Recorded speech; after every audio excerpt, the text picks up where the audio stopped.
साइलर और स्वागत करते हैं नए वीडियो में। डिस्कस करेंगे निफ्टी और Sensex import levels and trade plan for Tuesday 19 November. Discuss start करने से पहले डिस्क्लेमर, जो भी हम एनालिसिस करने वाले ट्रेड प्लान करने वाले, ये एंटायरली हमारा पर्सनल ओपिनियन वाला है, ना कि कोई ट्रेड एडवाइस। अभी कल के लिए डिस्कशन स्टार्ट करने से पहले देख लेते हैं कि आज के लिए जो भी सपोर्ट और रेजिस्टेंस हम लोगों ने प्लॉट किया था कि वो कैसे काम किया। ये पहले निफ्टी देख लेते हैं। निफ्टी एक्सपेक्टेशन था कि gap up gap down open हो, अच्छा खासा नीचे भी दिखा रहा था gift Nifty, but to some extent gap up opening हुआ। बट ओपनिंग के बाद से ये डायरेक्टली फॉल किया। फॉल करने के बाद अगर हम लोग देखें तो ये जो सपोर्ट लेवल हम लोगों ने प्लॉट किया था, ये सपोर्ट लेवल से ही ऊपर गया है। ऊपर जाने के बाद ये और दूसरा एक सपोर्ट लेवल था जो एक्चुअली सपोर्ट वन था, ये सपोर्ट लेवल को एज ए रेजिस्टेंस ट्रीट किया, नीचे आया, फिर ये यहाँ से ऊपर गया। और ये अगर लाइन देखें, ये जहाँ से बाद में जाके ये फॉल किया, ये फॉल था आज का सीपीआर। ये जो पर्पल कलर का लाइन दिख रहा है, ये आज का सीपीआर है। और जो पिवट पॉइंट है, ये पिवट पॉइंट से ही फॉल किया है, पिवट पॉइंट से ही फॉल किया। फॉल करने के बाद एस वन से थोड़ा बहुत ये साइडवेज मार्केट भी मूव किया। ये हो गया था हम लोग का निफ्टी। अभी देख लेते हैं सेंसेक्स। तो ये सेंसेक्स का चार्ट है, और सेंसेक्स ने ज़्यादा कुछ प्रॉब्लम नहीं किया और ये नीचे आया। नीचे आने के बाद ऊपर जो सपोर्ट लेवल हम लोगों ने प्लॉट किया था, support level dot support level से ही ऊपर गया, फिर नीचे, फिर ऊपर। और अगर ये लेवल पे देखूं तो मेरा यहाँ पे ये सीपीआर लेवल है, ये सीपीआर से ही सेंसेक्स में यहाँ पे दिखा देता हूँ। बाय द वे ये सेंसेक्स का डिले चार्ट है, और यहाँ इस पॉइंट पे देखूं तो सेंसेक्स ने यहाँ से सीपीआर से फॉल किया। तो अभी देख लेते हैं कल के लिए हम लोगों का क्या क्या प्लान हो सकता है। एक बार इसको मैं क्लियर कर लेता हूँ।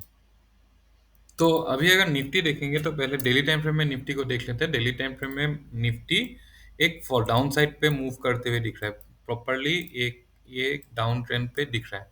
अभी 75 मिनट टाइम फ्रेम में अगर निफ्टी को देखेंगे तो 75 मिनट टाइम फ्रेम में एक थोड़ा सा डाउट ये है, नॉट एग्जैक्टली डाउट, पर यहाँ पे अगर 75 मिनट टाइम फ्रेम में देखेंगे तो ये एक फॉल करते हुए दिख रहा था। ये एक स्विंग लो है, ऊपर गया, फिर ये स्विंग लो को ब्रेक किया, ब्रेक करने के बाद नीचे आया, फिर अप मूव किया। अभी इस पॉइंट पे अगर देखेंगे तो आरएसआई में एक डबल बॉटम फॉर्मेशन हुआ है, और ये ऐसा टाइप का दिख रहा है। यहाँ पे भी डब्ल्यू टाइप का फॉर्मेशन दिख रहा है 75 मिनट टाइम फ्रेम में विथ डाइवर्जेंस। आरएसआई में दिख रहा है डाइवर्जेंस, प्राइस में नॉट एग्जैक्टली डब्ल्यू है, लेकिन आरएसआई में डाइवर्जेंस दिख रहा है। तो हो सकता है कि मार्केट यहाँ से कल फिर कंटिन्यूएशन में मूव करते जाए, या फिर अगर नीचे आए तो ये स्विंग लो ब्रेक करने तक हम लोगों को वेट करना पड़ेगा। तो हम लोग के लिए अगर इम्पोर्टेंट लेवल इस पे यहाँ पे मार्क करना पड़े तो ये एक लेवल इम्पोर्टेंट हो जाएगा। फिर नेक्स्ट यहाँ पे और इसके नीचे बेरिश ट्रेड के लिए प्लान हो सकता है, और ये लेवल है, ये लेवल के ऊपर हम लोग बुलिश ट्रेड के लिए प्लान कर पाएंगे। अभी 15 मिनट टाइम फ्रेम में देख लेते हैं कि निफ्टी के लिए कल क्या क्या इंपॉर्टेंट लेवल सपोर्ट या रेजिस्टेंस लेवल हो जाएगा। पहले सीपीआर को प्लॉट कर लेते हैं। तो ये जो डॉटेड लाइन दिख रहा है, ये डॉटेड लाइन हम लोगों के लिए, आई मीन निफ्टी के लिए कल सेंट्रल पिवट रेंज है, और इसके ऊपर हम लोग बुलिश ट्रेड के लिए प्लान कर सकते हैं। नाउ प्लान क्या हो सकता है कि अगर मार्केट ये रेंज पे कहीं पे ओपन हुआ और ये लेवल दैट इज 23,488 को क्रॉस किया, तो बुलिश ट्रेड के लिए हम लोग प्लान करेंगे।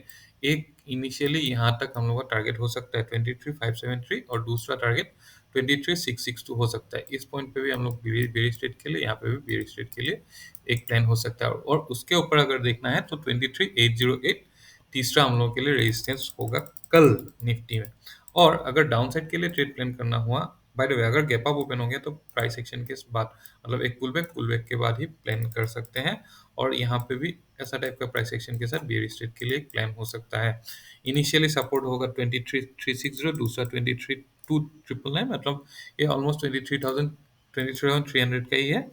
उसके बाद 23,212 और 23,156, ये तीनों कल के लिए हम लोग का सपोर्ट हो जाएगा।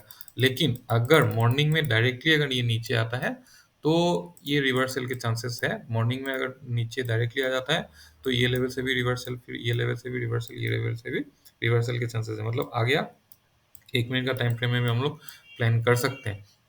लेकिन अगर टाइम स्पेंड के 1-2 घंटा टाइम स्पेंड किया, फिर उसके बाद अगर नीचे आता है तो रिवर्सल के चांसेस कम हो जाएगा। तो ये हो गया निफ्टी। इसके साथ साथ हम लोग इसका कल का ओआई डेटा भी, आई मीन ओआई डेटा, अभी करंट ओआई डेटा जो है वो ओआई डेटा भी देख लेते हैं। डायरेक्टली अगर ग्राफ फॉर्म में देखेंगे तो 23,500 पे एक सपोर्ट या रेजिस्टेंस, ये एक दोनों ही साइड में ओआई पे सपोर्ट और कॉल या पुट दोनों ही साइड में सपोर्ट या रेजिस्टेंस दोनों ही के लिए मेक और ब्रेक टाइप का ये एक लेवल बोल सकते हैं। इसके ऊपर रेजिस्टेंस हो जाएगा 23,500 के ऊपर, नीचे 23,400, 300, 200 ये लेवल्स पे हम लोग को सपोर्ट दिख सकता है बेस्ड ऑन ओपन इंटरेस्ट। अभी देख लेते हैं सेंसेक्स। सेंसेक्स को पहले मैं यहाँ पे देख लेता हूँ। सेंसेक्स ये लेवल डेली टाइम फ्रेम में सेंसेक्स पहले देख लेता हूँ ट्रेडिंग व्यू में। By the way trading view का ये डेटा डिलेड डेटा है, तो बट अभी के लिए ये कंप्लीट है बिकॉज डिले 15 मिनट का डिले रहता है और मार्केट ऑलरेडी क्लोज होते हुए 15 मिनट हो गया है। तो सिमिलर है बैंक निफ्टी की तरह सेंसेक्स भी डायरेक्टली फॉल होते हुए दिख रहा है। और यहाँ पे अगर डेली टाइम फ्रेम में देखेंगे तो ये 30 के आसपास से जाके एक सपोर्ट लेते हुए दिख रहा है। नाउ इसको अगर हम लोग 75 मिनट टाइम फ्रेम में लेके जाएं तो 75 मिनट टाइम फ्रेम में सिमिलर बैंक निफ्टी की तरह ही ये एक स्विंग लो को ब्रेक किया था। ब्रेक करने के बाद ये फिर से यहाँ से एक अप मूव लिया और आरएसआई अगर देखेंगे तो आरएसआई ने डबल बॉटम बनाया।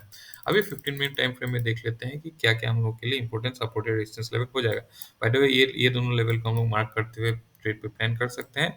मॉर्निंग में अगर डायरेक्टली ये सपोर्ट तक आया तो एक पुल बैक हो रिवर्सल हो सकता है, लेकिन ये टॉप अगर फिर ब्रेक करता है तो फिर कंटिन्यूएशन में थोड़ा बहुत अप मूव हो सकता है। 15 मिनट टाइम फ्रेम में देख लेते हैं कि कल के लिए क्या क्या हम लोग का सपोर्ट रेजिस्टेंस हो जाएगा। तो ये कल सेंसेक्स का कल का चार्ट है, कल के लिए प्लान किया हुआ सपोर्ट और रेजिस्टेंस लेवल है। और ये जो ब्लू ब्लू कलर का लाइन दिख रहा है, ये ब्लू कलर का लाइन है सेंसेक्स का सीपीआर, कल के लिए सीपीआर। तो हम लोग के लिए बेटर होगा कि ये जो लाइन है 77,483 और नीचे 77,272 ये दोनों के बीच में हम लोग कल अवॉइड कर सकते हैं ट्रेड। और इसके ऊपर बुलिश ट्रेड के लिए प्लान हो सकता है। इनिशियल टारगेट 77,792, दूसरा 77,983 और 78,168 ये तीनों हो जाएगा कल के लिए हम लोग का रेजिस्टेंस। अभी अगर सपोर्ट देखेंगे या फिर ट्रेड में अगर प्लान करना हुआ तो ये जो लेवल है ये लेवल के नीचे हम लोग बेयरिश ट्रेड के लिए प्लान कर सकते हैं। इनिशियल टारगेट 77,035 होगा। और रिवर्सल के लिए हम लोग प्लान कब कर सकते हैं, आके टच किया, टच करने के बाद 1 मिनट का टाइम फ्रेम में भी अगर प्राइस एक्शन बनता है। बट 1 मिनट का टाइम फ्रेम में सेंसेक्स में क्या प्रॉब्लम होता है कि जो भी डेटा हम लोगों को मिलता है पर्टिकुलरली फॉर ऑप्शन प्रीमियम वो बहुत ज़्यादा क्लियरिटी के साथ नहीं दिखता है। पर अगर ऐसा कुछ प्राइस एक्शन 1 मिनट का टाइम फ्रेम में ये लेवल पे बनता है, अगर फास्ट हाफ में बना है तो हम लोग बुलिश ट्रेड के लिए प्लान कर सकते हैं। लेकिन अगर ये सेकेंड हाफ को आया तो सेकेंड हाफ को आने के बाद सेकेंड हाफ में अगर आने के बाद यहाँ पे 5 मिनट या 15 मिनट जब तक प्राइस एक्शन नहीं बनाता है तब तक हम लोग बुलिश ट्रेड के लिए इस लेवल पे एटलीस्ट प्लान नहीं करेंगे। और इसके बाद नीचे अगर चला गया, ये लेवल को भी छोड़ के नीचे चला गया, तो हम लोगों के लिए दूसरा और तीसरा टारगेट हो जाएगा। एक एक करके मैं देख लेता हूँ। ये एक है 76,579, दूसरा हो जाएगा 76,551 और तीसरा हो जाएगा 76,310।